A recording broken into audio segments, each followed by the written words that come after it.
How's it going, guys? Today, we're going to be looking at this 2014 Jaguar XJL Portfolio all-wheel drive.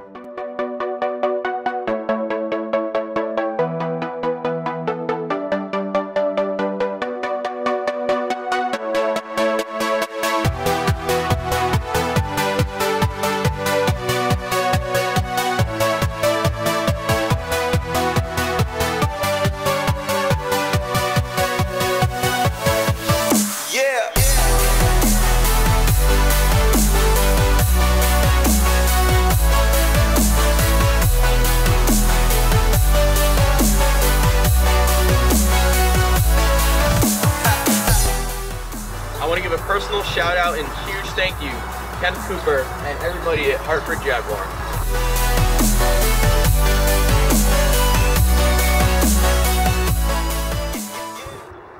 Alright, let's take a look at the key fob really quick. On the key fob, you have your lock and unlock. It turns on the front headlights here, pops the trunk all the way up, which we'll go over in an appropriate part, and your panic button down here. So let's start it up.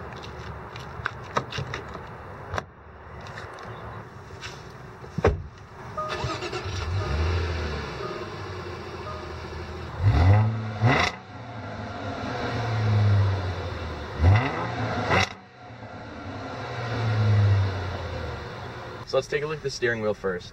This is the wooden leather steering wheel. It's a $500 option, and the wood feels a little slippery, but you can definitely grip onto it anywhere and it's comfortable. Everything seems within easy reach. There's a heated portion for the steering wheel. There's a little knob over here. Over here there's it's just a good steering wheel. Everything's in where you want it to be. You got your radio selectors over here. Pretty decent sounding horn. There's paddle shifters on it. You have the ability to use them either in sport mode or drive. There's an option in the in-dash commands. When you shift into reverse, backup camera appears with guidance lines as you turn the wheel, and the mirrors also fold down. This is where all your major controls will be. You can go through your audio and video, select everything. It does have satellite radio, along with other various auxiliary and USB inputs. You can also go to your climate control the front seats, which do have cooling and heating, as well as massaging rear seats, or front seats, sorry. And the rear climate control you can change through there, or there's a couple knobs back there. And in the rear seats, they are also heated and cooled. You have the ability to lock and unlock. These are all pretty basic things. They really do accent it well if you don't have time to, use the touch screen. You can turn up your music, turn up your climate control, or down. All these buttons just really accent the whole car very nicely. Instead of just having a huge screen here, you also have the ability to use your knobs, which, if you're an older person driving this car, you don't really want to use the touch screen all the time because you're not very familiar with it. So in that case, it's pretty nice. Now we're going to move on to this area down here. Shift knob, which has park, reverse, neutral, drive, and sport mode when you push it down.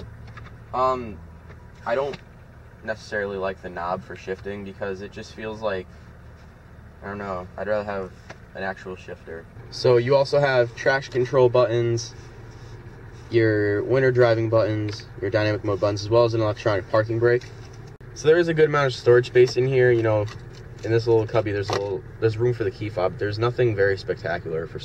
I feel like they could have incorporated, a little bigger space here, maybe to fit I don't know, maybe all of your keys, because this barely fits the key fob itself. It's a little button here, pops the little compartment here. It has your USB auxiliary and power outlet. There's not a great amount of storage space in there, maybe for some CDs and some coins. That's about it, though. The outside is padded pretty comfortably, though. It's definitely a nice place to rest your arm while you're driving. Detailing definitely carries over into the headliner instead of what's just in front of you and what you're interacting with all the time. It feels like an Alcantara type material. It's called the Jet headliner. It's an option on this car. This car also has a panoramic sunroof, and there's buttons here to push it back for the rear and the front. These are the sliders. To vent it, hit it once, all the way back, hit it again.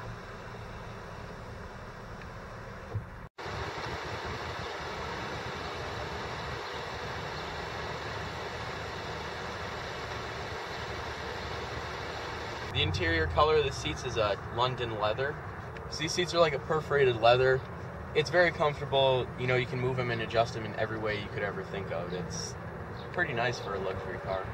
The sound system on this car, Iridium 850 surround sound system. It sounds really good. We tested it off camera and it's a really high quality sound. It's bassy and it's really defines the car. As you can see, back seat space in this car is pretty ample. There's a slide up visor for the sun. Both Calvin and I can sit back here comfortably with the seats adjusted to the front to our liking. So that says a lot about the back seat. You have your climate controls as well as heated and cooled seats, power outlets on both sides, and vents. It's pretty nice back here. So now we're gonna go over the exterior and give you a short ride along. All three of the sedans have the same drive length. The V6 supercharged 340 horse, 8-speed automatic transmission. Right. So I noticed there was like a dynamic mode. What is it? Is that just the same as the exhaust? No. No? Dynamic mode in this car has nothing to do with the exhaust. In the sedans, what the dynamic mode does is it heightens the suspension response, gives you greater feel in the steering, also enhances how the car shifts. It'll shift at a longer point and quicker. These cars are set up electronically so that if you go into a corner and you're sliding slightly in a corner, the dynamics in conjunction with the ABS braking system will automatically bring the car back out of a spin or out of a slide. So when you remove this, you're removing 80% of what the car is doing on its own, so it allows you to control the car just like an older car that if you wanted to slide it around the corner, slalom it, things like that, it will allow you to do that. So that's kind of like the luxury setting there. You can feel that it takes a little bit to shift it. Or in dynamic mode, so you press dynamic, now you're in dynamic, you can put it into sport mode. Dynamic changes all the gauges to red. Again, it automatically downshifts the car out of the gear that you were in into the gear that the engine and transmission feel it should be in. Winter mode automatically sends 30% of the traction or the power to the front wheels because it's an all-wheel drive car. Right now, as we're driving this, it's a rear-wheel drive car. Okay, that's the difference between us and a 4Motion, a 4Matic. It's not full-time four-wheel drive. It's on-demand all-wheel drive. Better handling with a rear-wheel drive car, better performance, better gas mileage. How's like the overall feel of the car compared to like other cars you've driven? This is a luxury ride. This is air suspension in the rear, self-leveling. Much smoother, but because it's an aluminum suspension and aluminum body, it's a tight feel. It's very rigid, so very little body lean. It's also nice. I had a customer of mine that actually had one of his employees drive him while he was in the back, this being a long version. You have an extra 5 to 6 inches of room in the back seat.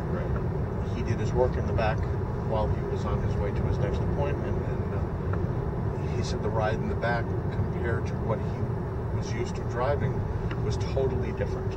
Just totally different. So compared to like, would you say like the 4Matic and other things in its class, like its biggest competitors, what does this do to stand out from them, and what are the details that makes the XJ the XJ? Leather appointments. No one in this class uses leather the way that Jaguar uses leather. You're not going to find this. Mercedes, unless you're in an SL, the SL 550, the new ones, they're not even using leather. Leather is an upgrade. Okay? They're not using pneumatic suspension. They've just gone to the 8-speed transmission. We've had the 8-speed transmission for 2 years. So how would this, in terms of like a daily driver, how would this, for like, it's a great daily driver. I mean, like for like MPG, what can you expect? Anywhere from, now, if you're talking city driving, you're going to be anywhere from 18 to 22 in the city. Okay, and that's our backup camera. The backup camera gives you dotted lines to guide you as you're backing up. Oops, I'm sorry. And I lost it. Put it back. And the solid lines are the wheel placement within the dotted lines. The front of this car, it does look very round and almost big, but that's the point of the car. It's a big luxury car. And with the button on the key fob, you can turn the lights on. Pretty nice. Although it does look big, the headlights and the grille give it a really nice sporty look. As for the side view of the car, it does look pretty alright. I mean, it's plain looking, but it's very luxurious looking. You can tell it's an expensive car. It looks nice. The color of this car is Polaris white, and with those black accents for the sunroof as well as on the back pillar, it gives it a really nice look to it overall. I like the way on the back that the exhaust pipes look, as well as how the headlights blend into the trunk and body. It gives a good look from every angle. Overall, you can tell that this car isn't meant only for being like a driver's car. It looks nice, feels nice, and I'd recommend this car to anybody that wants a good driver's car that isn't super sporty, but it does pack a punch with a supercharged V6. Fun, I'm going to give this car about an 8. It does have a supercharged V6, but it's not meant to be a fun car. It's meant to be for luxury and comfort. Moving on to comfort, it's going to get a 10 because those seats hug you really well. You can adjust them. It's just a comfortable car. And the back seat's huge. For styling, it's going to get a 9. It does look round, but the color and the rims on this are really nice. It looks classy. So for an overall rating, I think this one's going to get a 9.5. It is fun. I look for cars for comfort, not mainly for performance, but performance is definitely second to none. So, yeah.